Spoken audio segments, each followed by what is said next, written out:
back to another episode of the Hoodie and Headband podcast show, conference finals edition. I'm back with my boy, as you know, Tariq. Tariq, it's a new week. How you doing? How you feeling? I'm good, bro. Just let y'all know, Bryce is on 10,000 today. So. Oh, I'm on Tim Hardaway today. I'm on Timmy Butler today. I'm on 10 Simmons today. I'm on Tim Duncan. 10 Simmons. 10 Simmons. Oh man, I hope none of y'all got headphones. 10 Hardaway Jr. 10 Hardaway and Jr. All right, that's how we on. That's what we on today. All right, I'm on 10. Yes, I'm on 10. Just finished a cup of coffee at 8:43 p.m. on a Monday evening, ready to pod. Insane behavior. Yes. But I just got finished working a shift. I need some energy, damn it. But I need to step on your intro. How you doing, my boy? I'm doing good, man. Had a long weekend, so was able to relax. Thought I had some stuff that I had to do, or that I was going to do, and then didn't end up doing that. So, just kind of took the weekend to relax, watch tennis, watch some fucking basketball, softball, like everything. Y'all know how I do. I did people softball World Series was going on. Yeah, I hope Oklahoma go and get it again, but we're gonna see. Oklahoma looking nice. Shout out Gabby Hawkins too, playing with UCLA squad.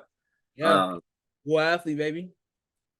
Naomi got a win yesterday in the French Open. She's playing Iga in the second round, which is crazy. Like, how's she playing the number one seed in the second round, bro? Oh, I forgot she ain't really been out active.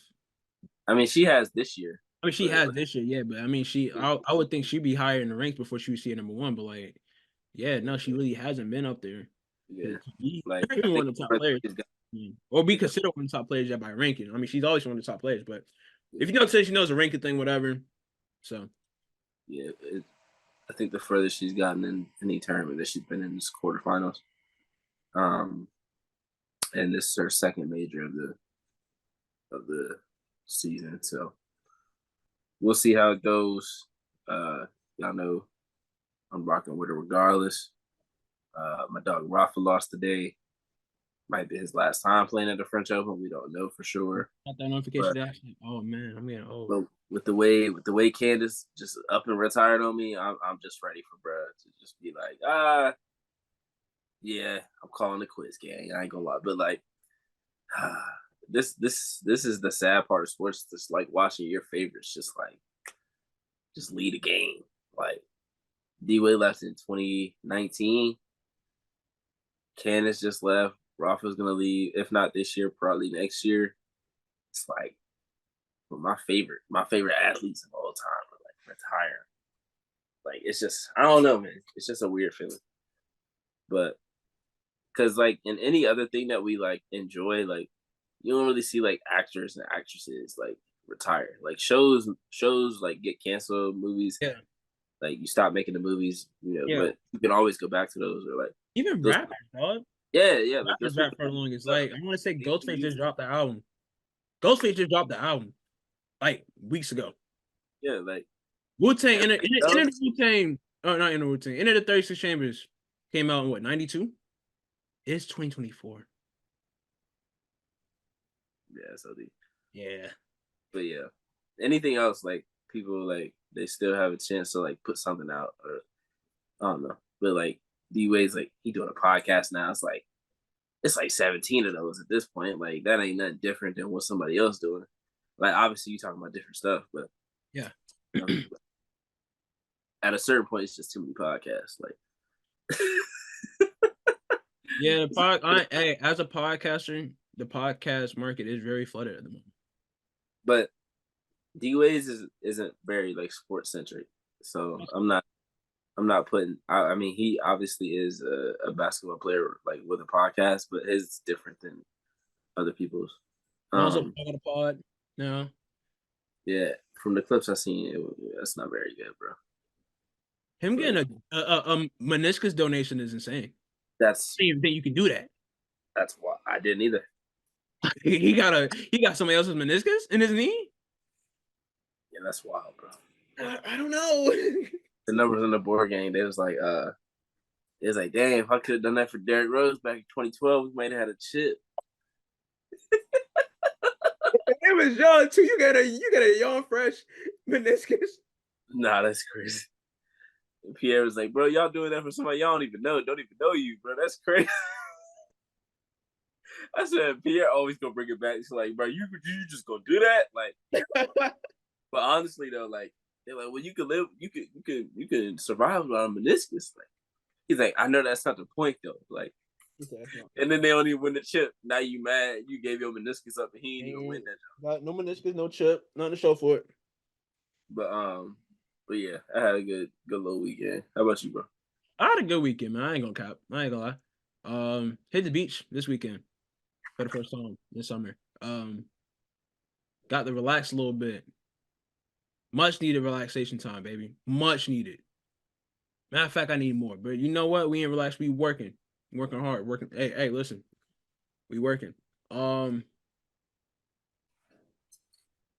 I said, I'm still a little hype off this coffee. I needed a kick, needed a boost. This player's been cool. Okay, Tyrese Halliburton has a calm fit on for once. But I mean, it was. I had a fun little weekend. The weekend was cool. Got to watch a little bit of hoops in between work.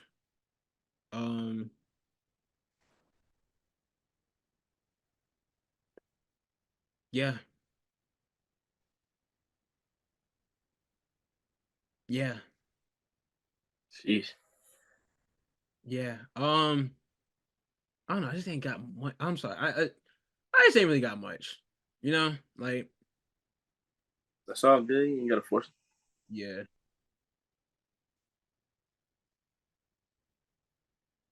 Yeah, I'm good though. I'm good though. I'm good though. I'm good. I'm blessed. Um, I can't complain, but I'm not. But That's the new slogan. I know. I told myself Underdog I told myself, t-shirt. Underdog, put that on a t-shirt. I could complain, but I'm not. I know. I don't know. I can see some crazy things on t-shirts, so but That's a fact. yeah. You want a shirt now? But getting back to hooping though. I've been hooping a little bit more recently. Getting back to my reeling back in the swing of things, bro. Summer's approaching and runs are starting to happen, so I gotta get back right before I get left. Um, but yeah. All right, let's start. First and foremost, want to say my condolences to the Walton family. Rest in peace to the late great Bill Walton, legend in this game. Many of you guys know him from his commentary. Some know him from his playing days. He's more known for his playing days. I would say in our generation, he's more known for his commentary, you know, and being the father of Luke Walton. But nevertheless, though, wait, is he a Hall of Famer? He should be a Hall of Famer, right? Yeah, Hall of Famer. UCLA legend, UCLA native, word events. What's up, Yeah, man? just I want to say shocking. It was just like, oh dang, like like I just wasn't expecting to hear that today. Like I was just chilling, Yeah. looked down at my phone at work, and it was like, dang, R.I.P. Bill Walton. And I was like, what you mean, huh? I didn't even know he had cancer. But yeah, that's why I got the title. If there's one dude that like, and this is kind of because I just saw a video about um him being sick before and like battling it. Lee Corso, bro. Like Yeah, I do not want to see that man pass away or like just get that notification because like college game day would never ever be the same without him, bro. Ever. Like yeah, that dude a staple of my childhood. Like yeah, I was 6, 7, 8 years old, like getting up watching college game day on Saturdays to see who he was gonna pick at the end. And then like Clemson actually started being good, so they actually was like a part of college game day, and he was putting yeah. like the tiger head on his like what? Yeah, I had a couple homies go up there for college game there. Oh man, I watched all 3 hours just to watch the end, and then I was like, oh well, I ain't, you know. But Lee Corso's always been hilarious. But yeah, major love and respect to Bill Walton. For sure. Love to his family, condolences to his family, his friends, former teammates. Uh, yeah, all that. Yeah. But yeah, hence why I'm rocking a tie-dye today. So yeah. All right, well, let's get into it. Conference finals. I don't know why, but these have kind of been like the more entertaining, like 3-0 leads that we've seen. It's the conference finals, and it's like, all right, it sucks that we're recording this during the Boston and Indy game, but it sucks that both series are 3-0 at the time of recording, when one series needs to be 2-1 at least. Both of these series could be 2. Yeah, I mean, Indy blew a 20-point lead every night, and They then blew a lead in game 1, and they blew a lead in game 3. Granted, game 3 there was no Halliburton, but you got 4 players to give you 20 plus. Yeah, Sorry, Siakam, Turner. that's the deal, bro. Gave 22. Gave you 22. TJ gave you 23, and then Nemhard gave you 32. Like you gotta find a way. Gotta find a way to get. Yeah. But Tatum had one of them games that people have been calling for and asking for. And I thought it was funny because people were mad, or Tatum's shot selection is always something that people are critical about. And the first shot of the game, he had TJ McConnell on him, like mid post, and no dribble, just caught the ball, one-legged fadeaway, and it's like, why? He made it and ended up making like his first 4 or 5 shots, but it was like that's what people be mad about. It's like you got TJ McConnell on you, take that man to the basket and dunk that thing. Like he like, you know what? Look at this dirt fade. But in reality, it's not a bad shot because it's uncontested for it. Because he don't see TJ McConnell there. TJ McConnell like 6'1". Tatum like 6'9". So like, but at the same time, like if nobody's there, if it's not contested, then you shooting a fadeaway for no reason. Yeah. So it's kind of I can see both sides of it. Because when he's making the shot, it looks tough. But when he's missing the shot, it's like, why'd you shoot that? Yeah. Like I want to say, what was it? In the game 2, the game they went in overtime. Game 1. You say what? Game 1 went overtime. I thought it was game 1. When Tatum took that shot at the end of the game, I was like discussing with my dad. I was like, I don't really like that shot selection. I mean, I get it. I know he can make that shot, but I just wasn't like the best shot selection for him, or just in that moment, you know. Like I felt like he still had time on the clock, still had time to get a better shot. I mean, they ended up winning the game. As we say that, he just forced his way to the rim on Ben Shepherd and one leg.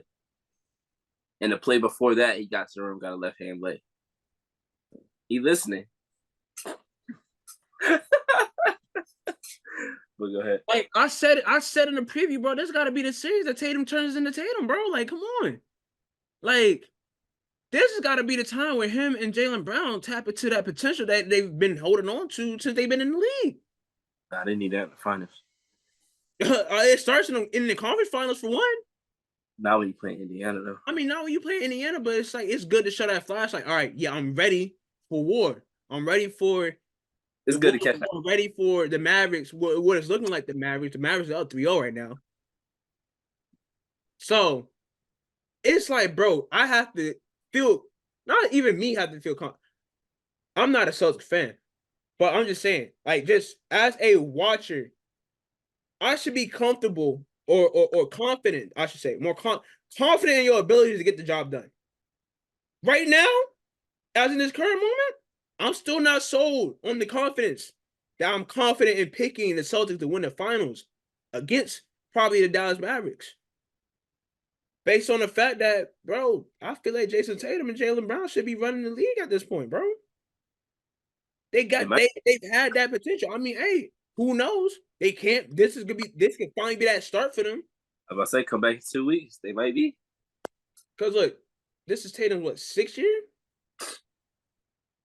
Came in 2017, so this will be year 7, I believe. Yeah, 7. Yeah, he was in 2017. Yeah. You're right. 2018, they was in the conference finals. Okay. So yeah, 2017. They coming to the league, whatever. Brown was drafted the year before, I believe. Yep, 2016. Okay. I've been teammates for 7 years now, right? And I get these things don't take overnight, but y'all have been there 4 out of the last 5 years. Went to a finals, lost to the Warriors, and you guys are back in that position now. You guys are ready to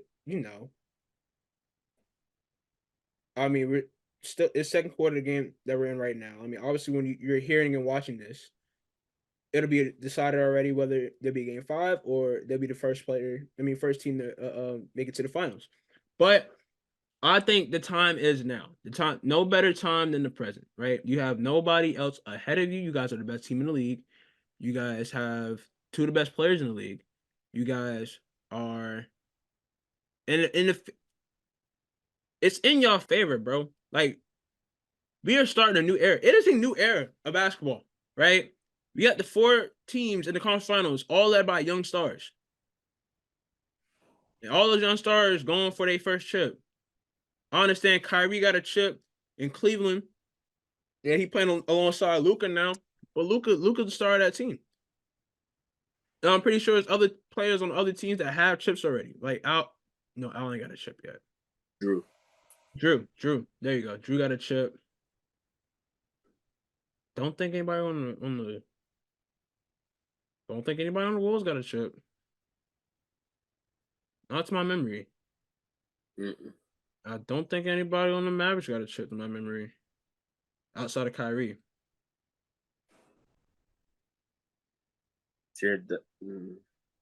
He's on the coaching staff. I think he's on the coaching staff, yeah. Bro, I don't think so. Right. But I mean, obviously, the playoff time is just a time where you turn into that superstar player. You know? Like, superstars are made in the playoffs. They're not made in the regular season. They're made in the playoffs. They perform at the highest when it matters the most. And that's why they are superstars. They're not superstars because any other reason. Playoff success matters. And that's why we crown those the way we do. I'll say I'm gaining faith and confidence in the Celtics that they'll be able to take care of business here. But it's not like stupidly convincing, if you know what I mean, you know? It's not like flat out like, oh, they're gonna win it all this year. And I think it's good that it's like that. I think it's good that it's up in the air because I feel the same way about the Mavericks. It's not like we really have a good potential matchup here between the Mavericks and the Celtics. All right. With it being halftime of this game right now, do you think the Pacers got what it takes to extend this to game 5? Even without Halliburton? I would say based off of what we saw game 3, I would say no. I just feel like they probably don't have enough unless they like turn this into a 16, 18 point lead and they can keep it that way. I don't see them winning, but because if it's a close game, I trust Boston way more, especially with no Halliburton. Then it's kind of like at a certain point, it's like if they go on like a 10-0, 12-0 run, is Indiana going to want to try to come back from that? Or are they just going to be like, it's no reason for us to go to Boston just to lose? You know what I'm saying?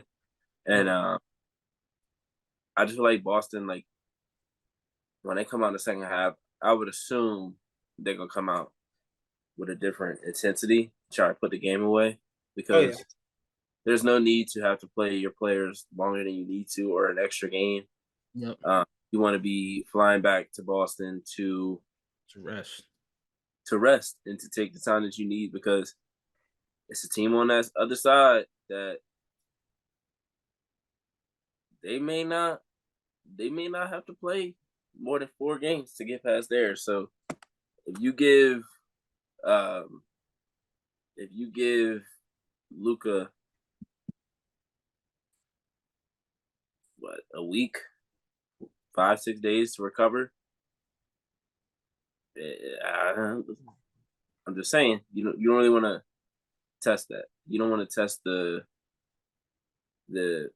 basketball gods that way. So like, take care of your business and you know be ready, be prepared, do everything you're supposed to do on your end, and things will happen the way they're supposed to. For me, I think Boston is. I feel like they've been. What's the word?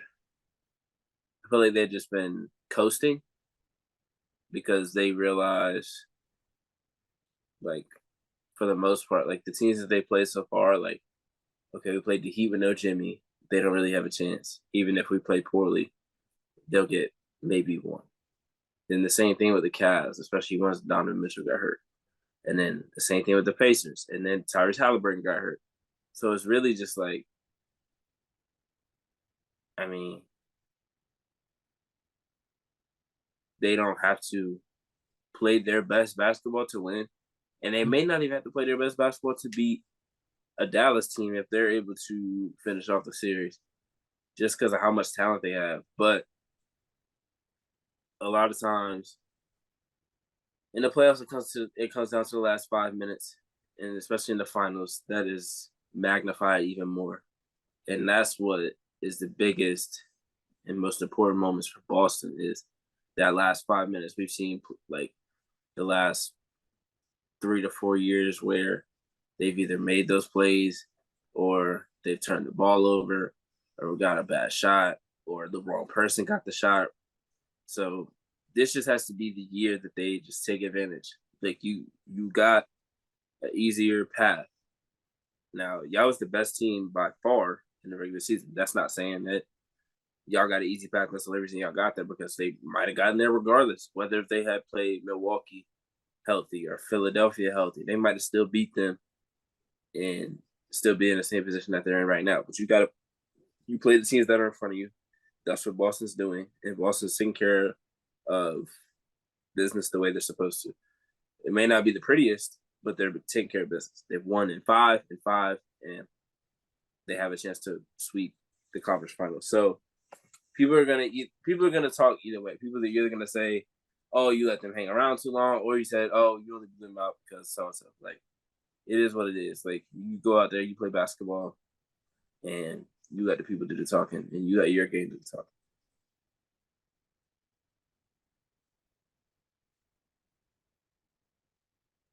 I was about to say towards that.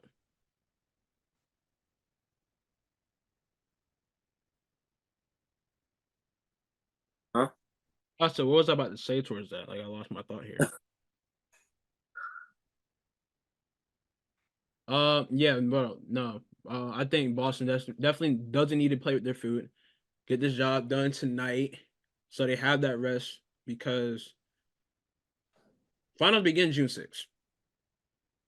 Mm. And it's best to get as much rest as possible. Obviously, with it being the playoffs, that wear and tear in Yeah, your body. more than a week off. I mean, they've done so in these playoffs for the most part. Um, as you mentioned, winning in 5 in both of their last series, and about to win in 4 here if they, hold on, or if they're able to. Dang, that man James Brown really ain't got no left.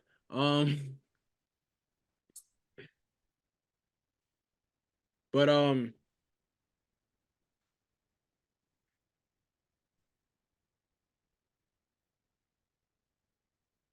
don't know why I was on that just now, bro.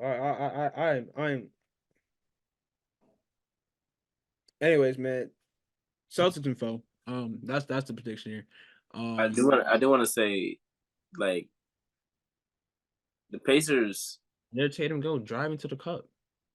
the Pacers have still played very well, and this isn't an indictment on like them as a team or like what they have because I feel like almost any other team in the conference, they have a chance of beating in this series, like in the conference final series. It's Yes. just Boston just has too much talent, but Indiana is not far off from like. I feel like even having a Benedict Mather like changes this series because Yeah. they get a guy that can create a shot. Uh, Now I don't know how well he would have played in the playoffs, being that this is like his real first, you know, NBA like playoff minutes. But Yeah. this man, Tyrese Halliburton, over them just like Carlton.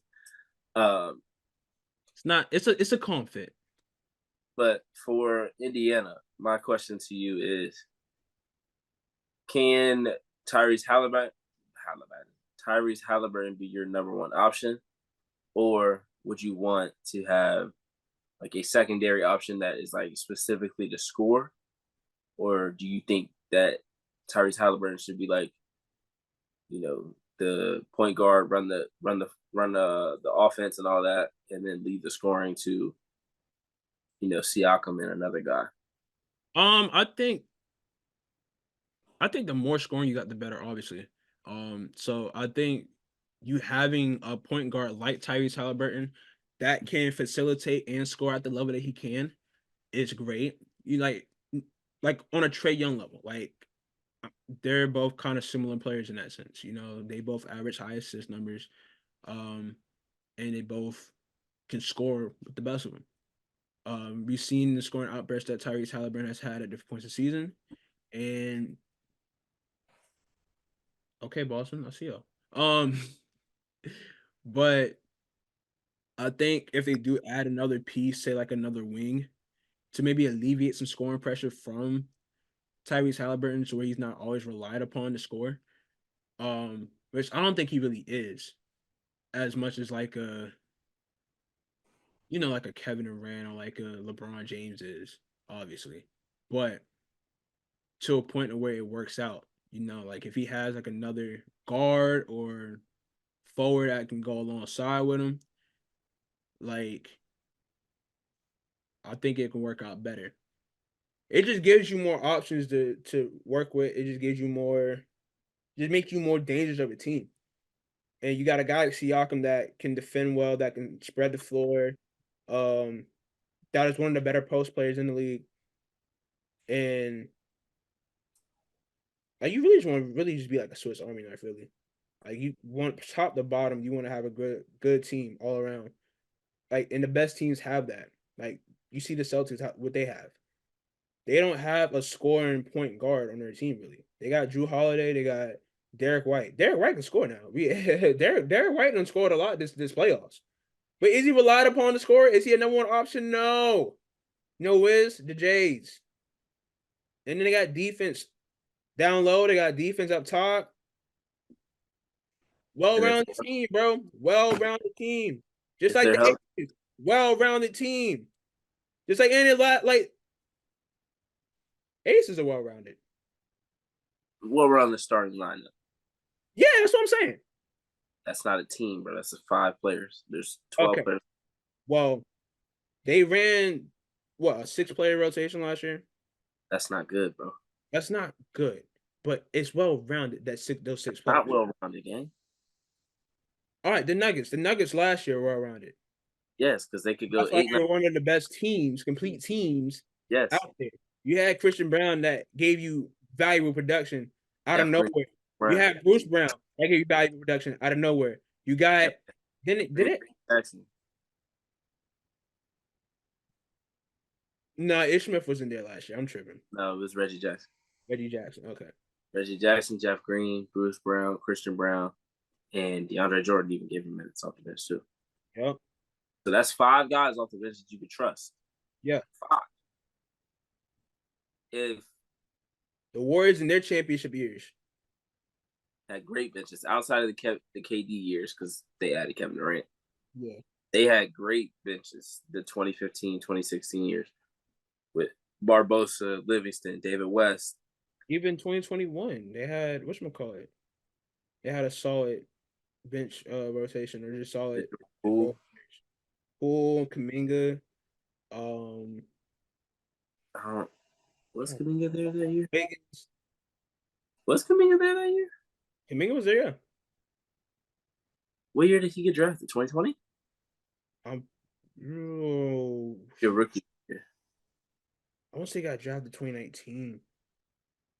He definitely didn't get drafted 2019. He got drafted.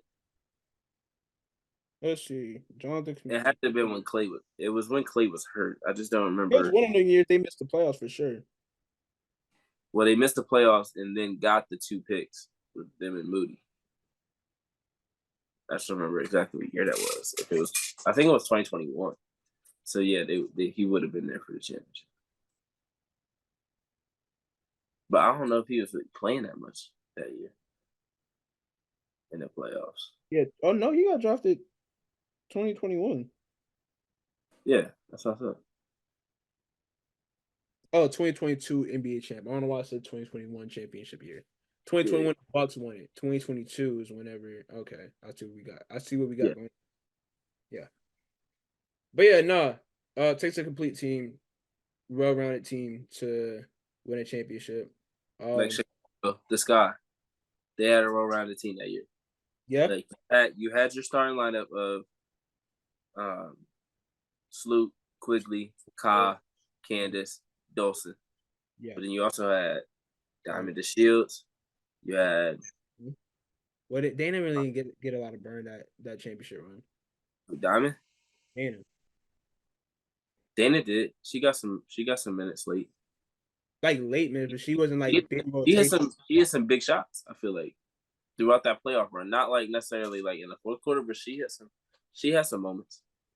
Yeah, no, I'm saying yeah, but I'm saying she wasn't like She was the as backup piece. big as the rotation as she. Well, obviously not as big as the rotation as she is now, but that was her rookie season. They trusted her to come into the game and Yeah, not, really lose what was going on. yeah. I mean, Uh, hey, you can shout out James Wade. You can shout that out. Like no, that's something no, he did. no. We're not shouting him out. Don't ever say it again on this podcast. He's an assistant coach. He doesn't get talked about. But shout out to the Sky for taking a chance on Dana after she got cut. They didn't got cut. I thought they picked her up, didn't she? They picked her up like early season. I thought they traded for her. That might have been the case. I might be I I thought might they be remembering it wrong. because people wanted them to draft her, but they drafted That's right. She did get traded. She did get traded. Shyla Hill. They drafted Shyla Hill. She did get They, traded. they dropped Stephanie. I can't remember her name, but she was a shooter. They released Stephanie Watts. Might have been her name. I believe her name was Stephanie Watts. They released her, and then Charlotte Hill and Dana Evans were traded for each other, and then Charlotte Hill was released right away when she got traded. Because I think Dallas originally drafted Yeah. Dana White. Dana White. Dana Evans. Wait, hey, yo. Wrong person to be drafted in the W. Yeah, she got drafted 13th by Dallas in the 2021 draft. Played 6 games for Dallas. Got traded to Chicago in 2021. Played 23 games for Chicago that season. And I was like another like 30 game season or something like that. Is the player Stephanie Watts that I'm thinking of? It doesn't show the transaction. Hold on, let's see. I'll just look it up. Chicago Sky trade for. I don't think she was in the trade. I think she got released. Yeah, Stephanie Watts. She played at North Carolina, and then was drafted to Chicago. She was a first round draftee. She was drafted by the Sparks to trade to Chicago during the season.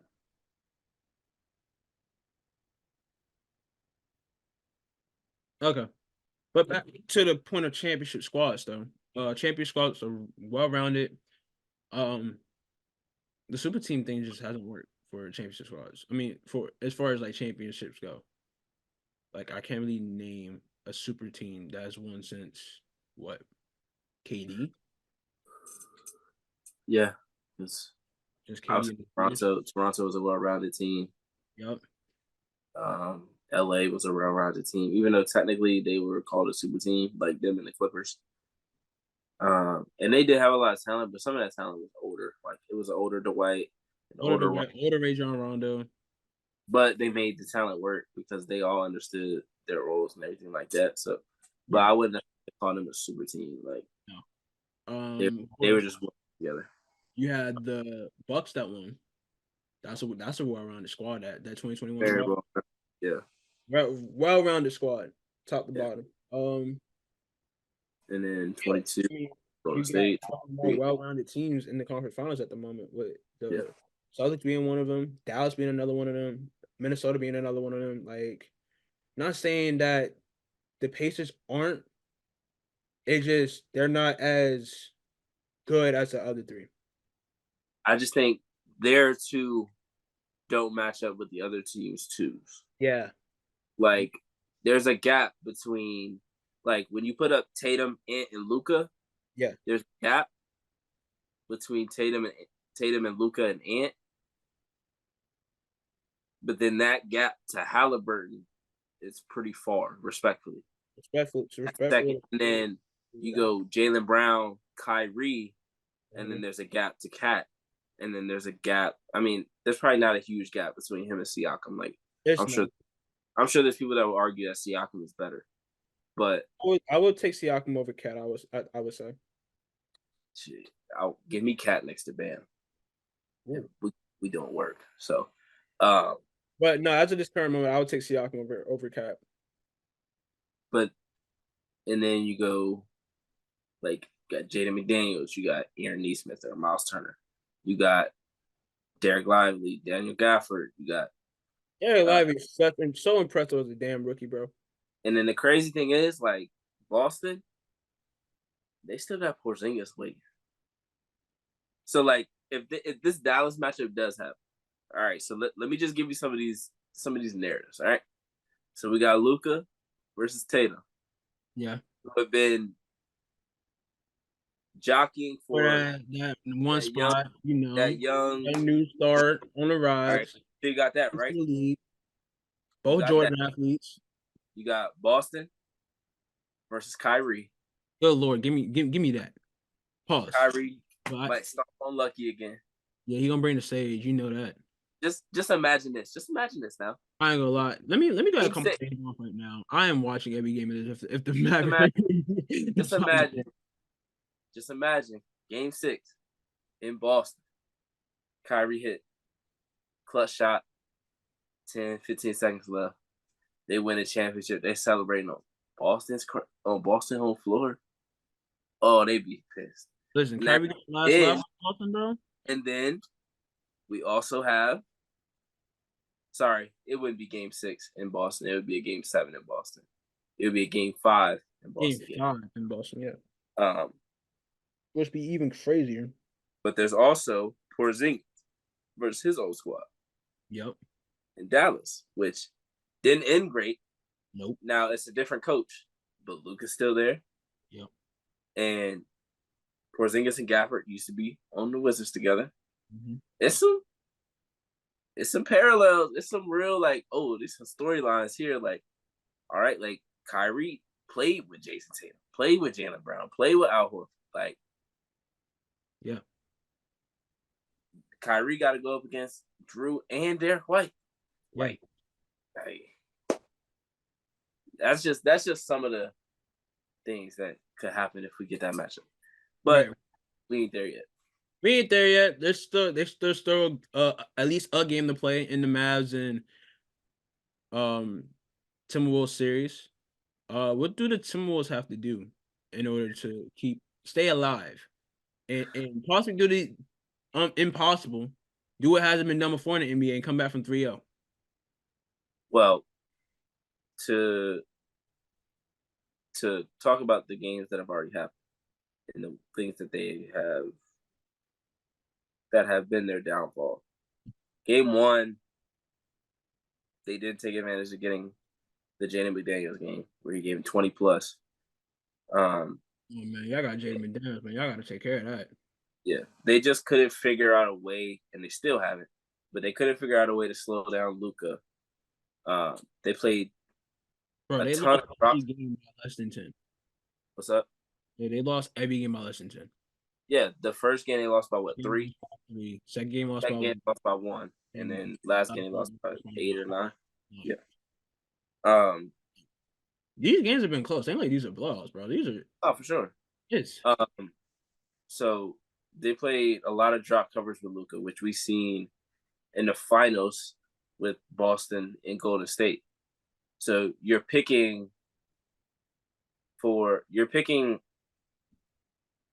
guy to fight back and get in front of the ball handler. But when you have somebody, or when you have a player with the ball that understands the game the way Steph does, the way Luka does, the way LeBron does, you're going to lose that battle.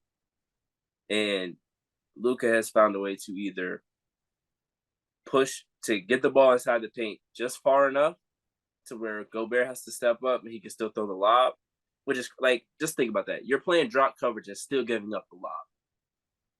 Like, you're playing drop coverage so that you don't give up the lob, but you still give it up anyway. So it's like, at a certain point, you just got to make the floater maybe. But even when they do play drop coverage and they tag the roll man and he doesn't get the lob, he still finds a way to use his body and use his balance to get a good shot over Jaden McDaniels. Now, Jaden McDaniels has been in some foul trouble. He could have fouled out of all 3 of these games already. I'm not going to lie to you. Like, he be hacking low-key, and they just be like, oh, Luka's flopping. Maybe, but he is actually getting fouled on these. Yeah. So they let a lot of things fly, even though he ended up with like 4 or 5 fouls. Like, he be hacking sometimes.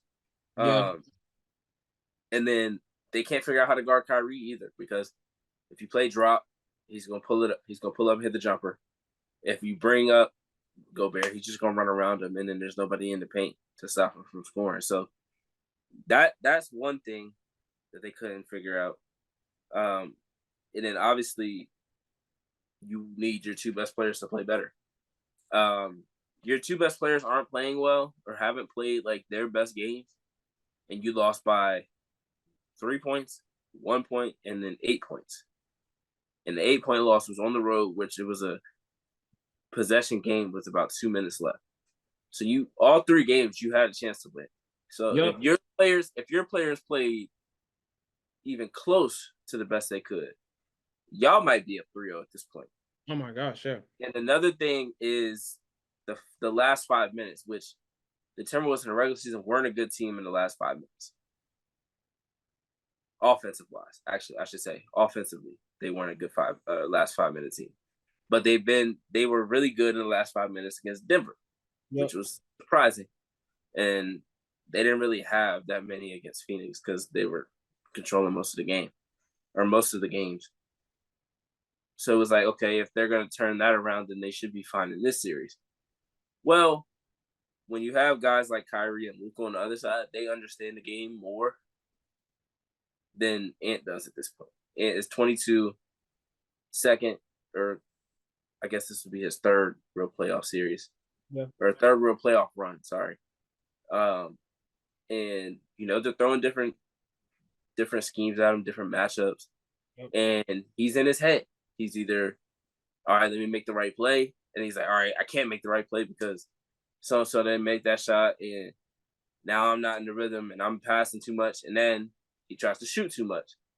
And then it's like, all right, do I pass or do I shoot? And now you're thinking too much. And now, you're making mistakes. Like game 2, that last mistake, he could have just threw it out to Jaden McDaniels. Whether or not he made or missed the shot, the pass was right there.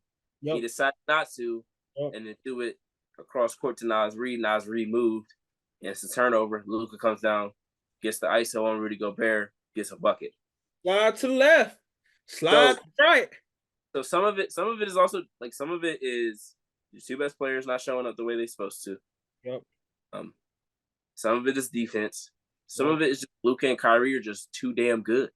Yeah, they're 2 of the best closers in the game. It's just too damn like. Yeah, you got 2 of the best closers on one team. Like, I'm sorry, it's not much you can do there. You can try. You can try. But when they get in that mode, good luck, brother. Good luck, brother. When they get in that mode, brother.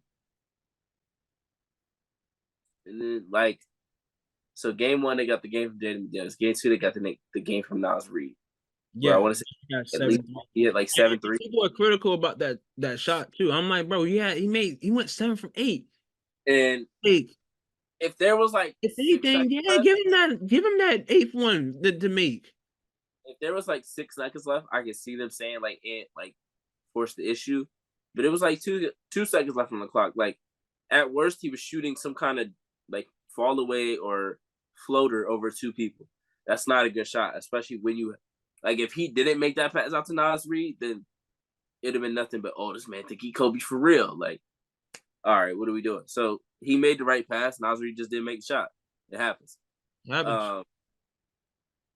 The thing that has impressed me most in this series, like I feel like coming into this series, I thought Rudy Gobert was going to be able to have a better series, and this could potentially be the best series of his career, just based off of what what kind of players that they have on the other side, especially their post players. Daniel Gafford and Derek Lively have been the keys to this entire series. Bro, it's crazy. The defensive player getting exposed the way he is. But it's not even just Rudy there's no one like it's a reason that they're in the conference finals. Like Definitely for sure. Like who did they beat to get there? They beat the Clippers and they beat the Thunder. Thunder. Yeah. Whoa. Yeah. That's a 5th seed. Yeah. So you gotta there's a fine line between like Rudy Gobert is playing bad defense and they're just exploiting his strengths. Yeah. Like his mindset is I gotta go help this, I gotta go do this, instead of let me be a little bit more patient and wait. Like he did against Jokic. He didn't go as soon as Cat got the ball. As soon as Jokic got the ball, he waited till Jokic made a move or made a second move, and then he was there for the help. But you don't have that. You don't have that same mindset because there's nobody in the post to give him the ball to. It's Luka with the ball, and you either back up and give him a free shot or a floater and just hope that he misses, or you press up just a tiny bit at the last second and he throws the lob. Like, and they got lob threats all over the place, bro. He's just getting lob threats all over the place, man. But it's not. I wouldn't say like him getting outsmarted is the fact that he shouldn't be defensive player of the year because, like, I don't think there's a defender in the league right now that would figure out a way. Like Draymond can say whatever he wants on the panel. He's sitting up there for a reason. Why are you talking? Sitting at the table. Why are you even talking? If you didn't get suspended, that man, playoffs. Dale Gafford in the post game pressure, dog. Like, boy, he good. He chilling. He been playing. He here, you not.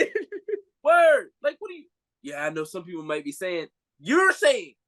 No one else said that about him. Nobody's saying nothing about Dale Gafford. Nothing negative. Nothing but praise. People give him nothing but praise. He Yeah. said, yeah, people may be telling you that you did. No, they're not. You are trying to tell them that right now. But I just think for the discourse around Rudy Gobert is like, we already knew what his weaknesses were. So does Luka Doncic. So does Kyrie Irving. His foot speed isn't the best. Yeah, it's called watching game film, bro. Like any smart opponent does, they watch game film. They watch. They pay attention. Luka said it. Luka said, "I'm not fast, but I'm faster than him." Like, at some point, you gotta be as fast as your opponent, bro. Beat your opponent off the dribble, you good. At some point, you just take advantage of other people's weaknesses. Like, oh, I know what Rudy Gobert wants to do. I know what he doesn't want to do. So we're gonna put him in this cat and mouse game every play. They wanted to get the switch on Rudy Gobert at the end. They obviously wanted, and Jaden McDaniels knew what was up to that. But somebody got to come. That video is crazy, bro. I don't care. Somebody got to come blitz, bro. Somebody got to come blitz. Like, make Derrick Jones Jr. make a corner three or something.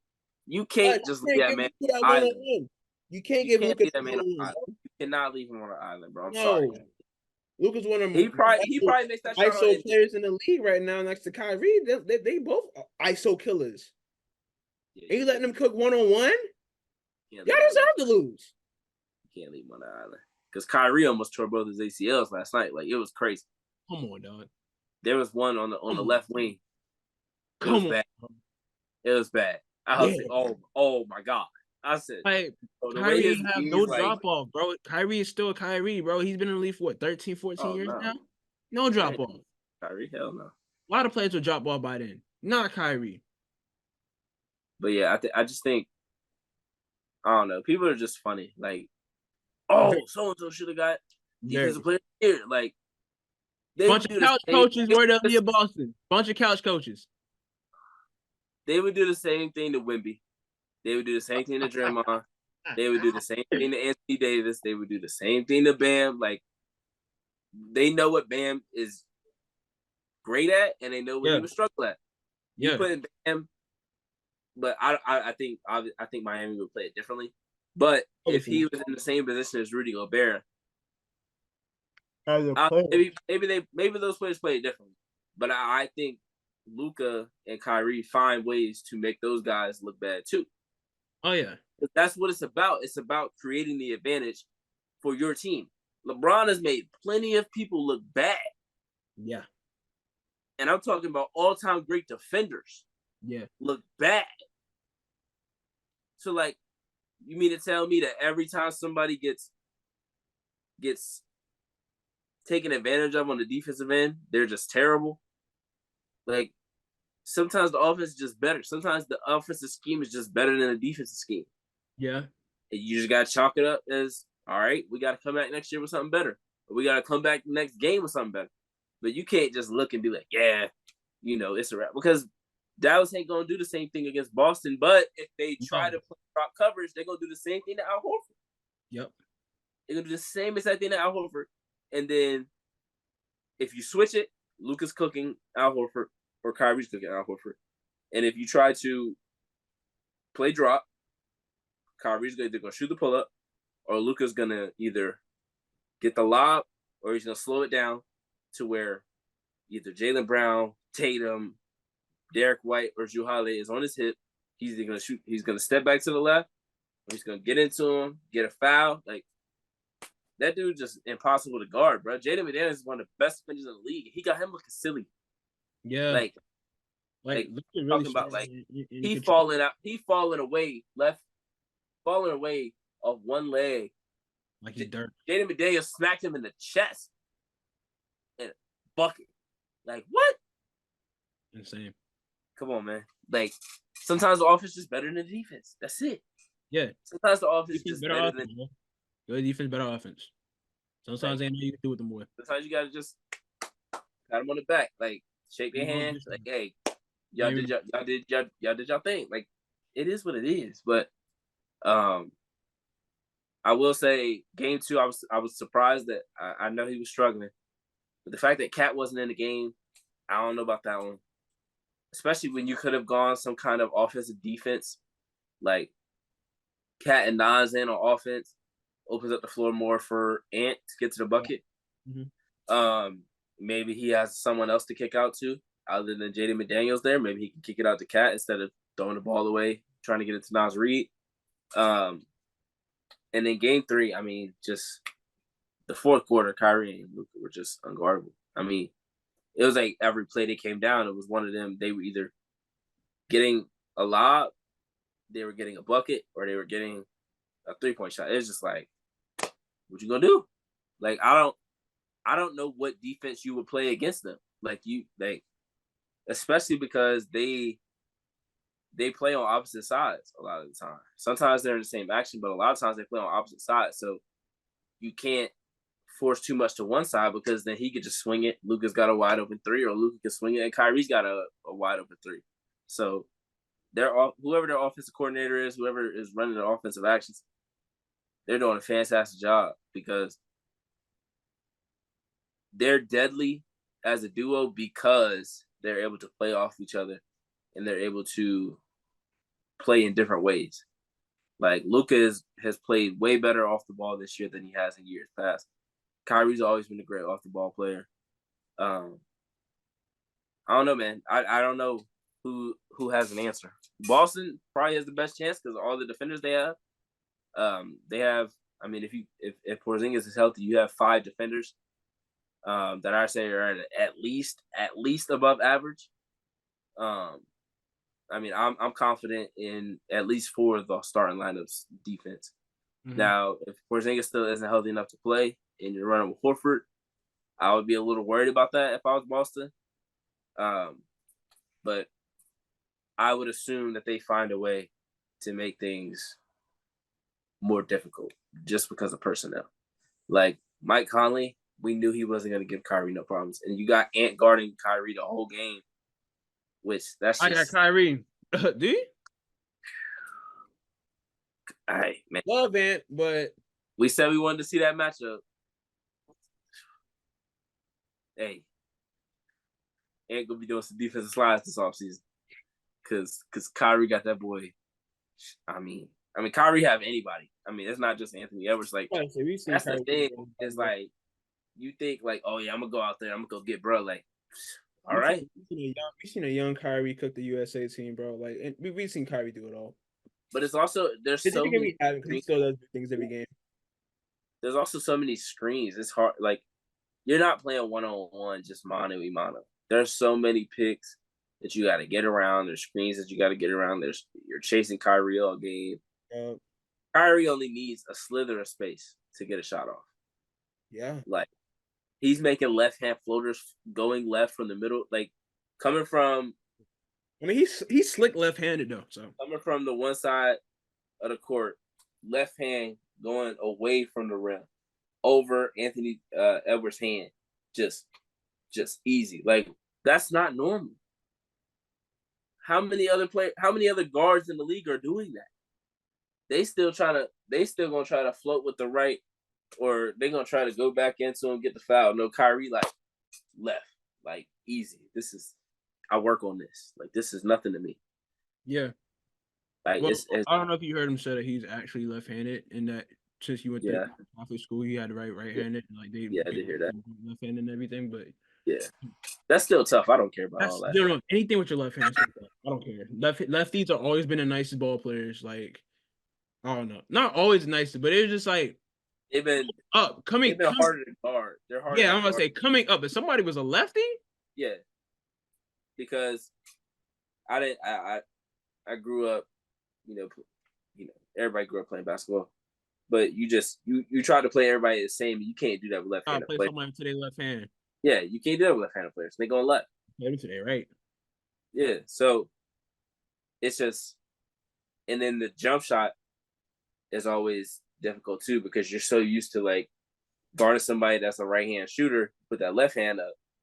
You put the left hand up on a left-hand shooter, you're not even contesting for real. Yeah.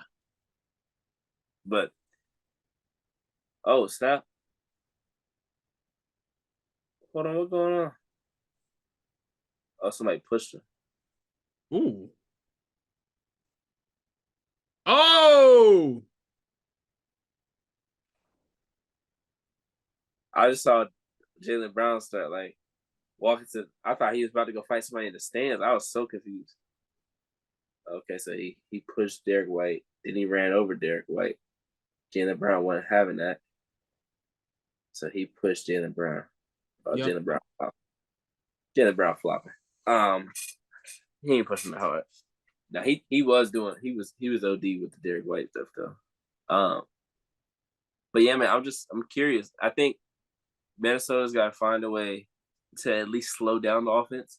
Yeah, you gotta take away something. You either gotta take away Luka and Kyrie, or take away the lobs. You can't give Kyrie and Luka the chance to get 30 apiece and give up 25 points in lobs and dunks. Yeah, and you would think that Cat and Gobert be the type to like be able to defend those well, being that they're both as tall as they are, and being that they're both like. You gotta think they're coming. They gotta slide up. They do. I mean, the lob. They got some. Dallas got some lob threats. They're Jones. One step, and you have to pick. Derek Lively and Daniel Gafford. They be on that rim.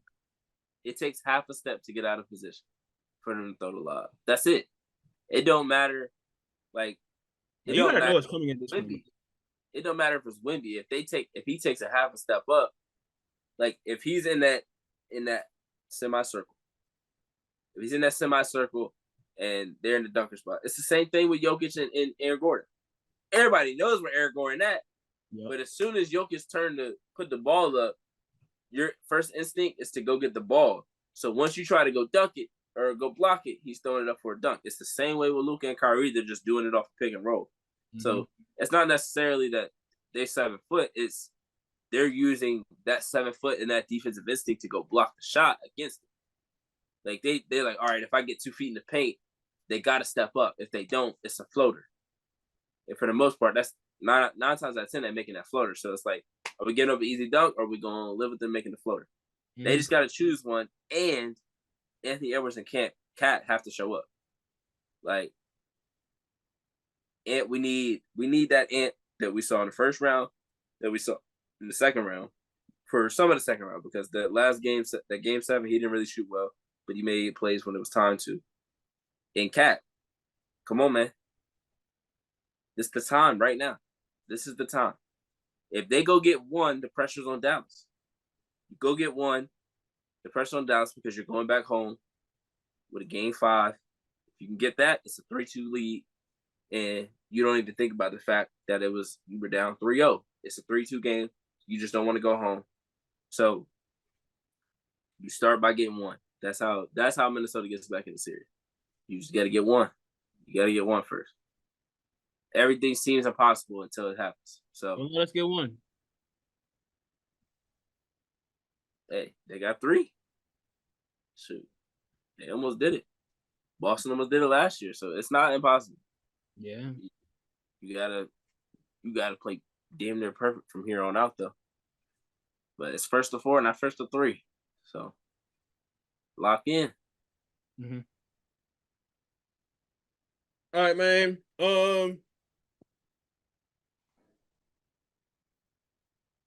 Prediction time. You think it's over for the Wolves, or you think they prolong this a little more? I want to say they prolong it, but I don't know, man. I don't think they're the type of team to have the doubt to where they're just like, all right, whatever, like we lost. Yeah. But I don't know if they necessarily have the confidence to be like, oh, we're good. Like we just got to get one. Like besides Ant, who in that locker room is saying we good?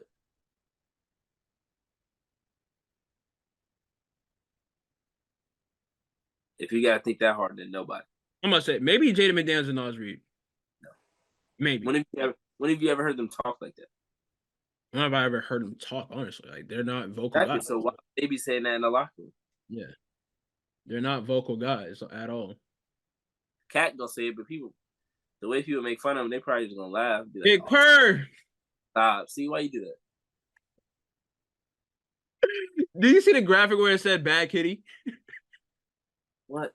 No. What? It was like even ESPN or TNT. They made a graphic that said "Bad Kitty," bro. I kid you not. What are we doing? I might tell you a joke, but I won't tell you a lie.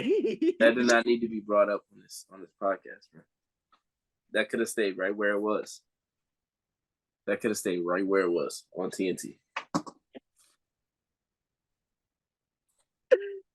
They playing with that man name though, bro. He gotta put on, bro. You laughing? I'm laughing, yes.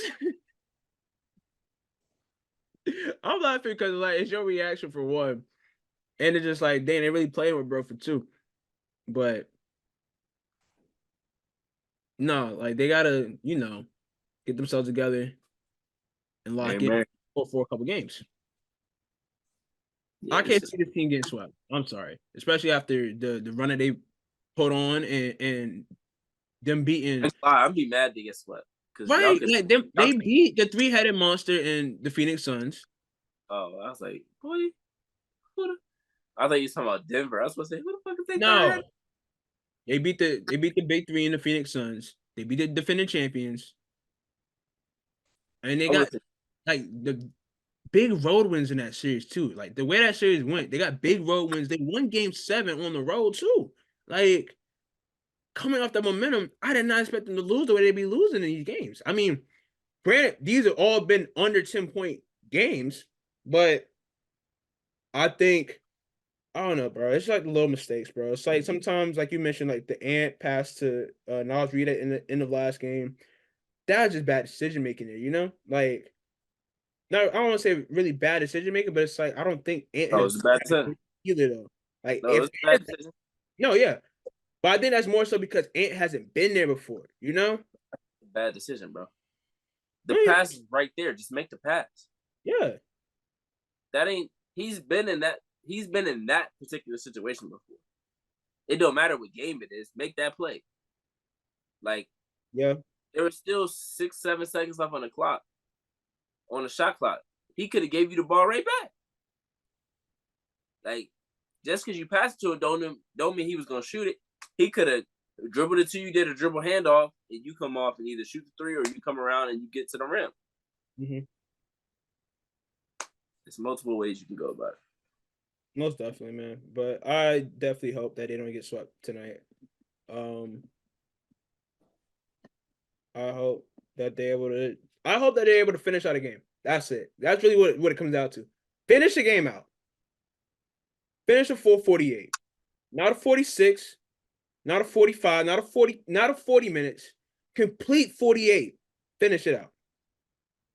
Because that's what the Mavs is doing, bro. Mavs is coming through and take care of business in the last 5 minutes or so. It's just the most important minutes of the game. Yeah. If it's a close game, that final 5 minutes is all that matters. It don't Like matter what I said it last night. Last night's game felt like last game of the day at the park. Game go to 16, win by 2. It had that feeling, bro. Like they were really going bucket for a minute. I was like, oh, wait, this is good hoops. like game 7. Yeah, and it's game. Like when it gets to that point where like it just feels like every single shot matters. Yeah, That's what it felt like because it I felt love like these type of games too, man. that's one of those games that's like if you lose this game, the series is pretty much over at that point. Like 9, well, to this point, 100% of the time, the series is over once it goes 3-0. So Yeah. No, I mean I do like the energy Anthony Edwards went into last game with. You know, he's like, bro, I don't care. Everything going through me tonight. What like he's like, bro, this is all falling on me. All right. I don't care. Like, I'm going out there giving it my all. If we lose, we lose. But I'm giving it my all type deal. And I can respect that. As someone that is, is coming from someone that is a emerging leader, emerging star of this game, you like to see things like that. You like to see someone that's taking accountability, someone that's leading their team to a title run per se. I don't know. I just know this is the year. I don't say this is the year, but it ain't gonna get easy after this year. I'll tell you that. It's not. The West is looking scary and scary by the moment. You got Jaw coming back next year, and you know what 12 did when he was on that court. You know what the Grizzlies did when they was on that court together. And they got don't they got a lotto pick this year? You see what the youth is doing there. that's the thing. Is like These teams are getting better. I expect the Spurs to get better next year. Not like significantly better, but much better. Another year of Wemby playing more minutes. They making I'll say right now, they'll make the playoffs. I'll say it right now. I won't be surprised if they make the playoffs next year. it's a bold prediction when you don't know what they got next year yet. I mean, hey, true, that's a fact. But I know they got Wemby and they got Pop. You got the Thunder, who ain't going nowhere. This is where teams got You to also realize. got the Nuggets. Nuggets ain't going nowhere either. I'm not gonna lie to you. This is where teams got to realize, like, just because you here now, this might be the best chance you ever get. Yes. So you got to take advantage of these. Yes. Like, how many teams have we seen get to this moment and then not even get close again? Atlanta hasn't been out to play in since then. Yeah. Like, I think about that with Indiana right now. Indiana is here as a 6 seed. I'm not saying they're not going to be back here, but it ain't going to be easy for them to get back here. Oh, because you still got to go through. Next year, you got to go through Giannis again. Yep. Oh, and next season, he might be healthy. You got to go through an Embiid. a Jalen Brown with possibly a healthy Julius Randle. Like Miami with a healthy Jimmy, Cleveland. Depending on what you do, like, all right. Everybody's getting better, man. Everybody's getting better. And Atlanta got the number 1 pick, bro. It just feels like we're gonna have a different Atlanta champion. has the number 1 pick. I feel like we're gonna have a different champion every year. I'm ready for it. Like I don't after going through the Warriors dynasty, I'm ready for change. Outside of Boston, I don't know what team could go back to back. I think Boston can make it back to the finals, obviously, but it's up in the air for the West. I'll say early contenders as of next season: Grizzlies, Thunder, Timberwolves. Not putting the Grizzlies in there yet. Oh, I thought you said stop. I thought you said you're not. Yeah, I'm not putting them in there. Okay, but you gotta show me. Ja gotta show me. He gotta still right. True that. But Timberwolves, Thunder, Nuggets. I'll throw Grizzlies in the mix. Phoenix. I was thinking Phoenix just now too. Phoenix gotta get some depth. Sacramento. I'm not mad at Sacramento. Like, when I really think about the West is really getting better, bro. Because you gotta think about it. Like, you gotta we can't just say, oh, this team's contenders, because those teams got to play each other in the first or second round. Yeah, like we named what? Let's see, 5 teams just now. At least 2 of them are playing against each other. Like, we say the Clippers, when we say the Lakers, when we say the Warriors, when we say the Pelicans. I ain't saying damn one of them. I ain't gonna lie to you. When we say the Pelicans. I see Pelicans being at 16. But as far as Clippers, I have no stock in the Clippers, bro. I'm sorry. Clippers don't show me. They are who they thought who thought they are. Who they thought we were. All right. I'm sorry, man. The Clippers are who we thought they were. And y'all said I was too hard on the Clippers this year. But what the Clippers do? Get embarrassed in the playoffs once again. Tell us all the time, man. Lakers need to get better. They need a better roster. That current roster they have, and I know LeBron and Marat Palinka are gonna be working this offseason to craft up something. But I gotta see how those teams look. It's funny how you say that for the Grizzlies and I say that for the Lakers and the Clippers. I think it's kind of funny. I gotta see how they look, but it's not necessarily I gotta see how the Grizzlies look. Like I know in terms of talent, what'll be on the floor. Yeah. But are they adding anything in this offseason? Are they going to use the lottery pick? Like, what are they doing with the young players? Is Ja going to stay out of trouble for the rest of this offseason? Houston on the rise, too.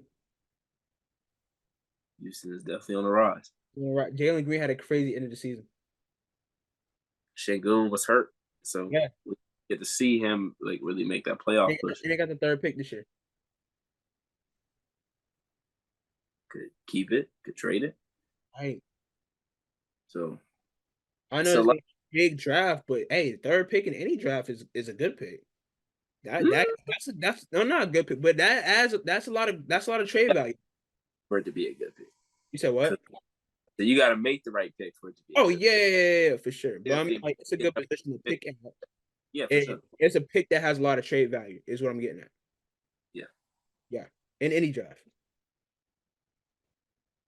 It depends on how you use it, bro. Because, hey, Boston Celtics had number 1 pick. Traded down. Didn't they trade it down to 3? They traded down to 3 and drafted and drafted Jason Tatum in the draft where Markelle Fultz went number 1. Nothing against Markelle Fultz, but where's Markelle Fultz and where's Jason Tatum? At the time, that was the right choice. At the time, it was the right choice. Like, at the time, it was. And at the time, yes. But obviously, hindsight is 2020. You do a redraft, Jason Tatum's getting picked number 1. Without the fucked up shoulder, Markelle Fultz is a great point guard in this league. Yeah. Man, Philly is cursed for some reason, bro. They just like the injuries with their draft picks is just ridiculous that they had. You had Embiid who missed the season. You had Yeah, and then he missed half of his rookie season. You had Ben Simmons miss the season. there's Noel. There's Noel. Yeah. It was like you got drafted there and you missed the What's up? One guy that they traded Mikal Bridges for Zaire, Zaire whatchamacallit? Zaire Smith. Zaire Smith didn't pan out. Yeah, they traded him for Mikal Bridges. It's crazy because Mikal Bridges was the perfect fit for what that team had at the moment. Philly kid too. It's still now. Like Mikal Bridges is the player they need. Mikal Bridges can be on a contender team, just not as the number one option. And he proved that with the Suns. But the Suns was like, oh, we want KD. Ha ha, go to Brooklyn. Get ready to learn bodega, buddy. All right, man. Let's wrap this show up, man. But yeah, no, all right. Final predictions. I think the Timberwolves extended to a game 6. I think it ends in a sweep. I think at this point, like Dallas knows they need to go ahead and take care of business. You don't give them no extra chance. Yeah. It sucks though, man. Both of the conference finals matchups ending in sweeps. I mean, we're saying this as Boston game is going on, but I mean, I don't know. It's been a close game. It's a 1-point game right now, but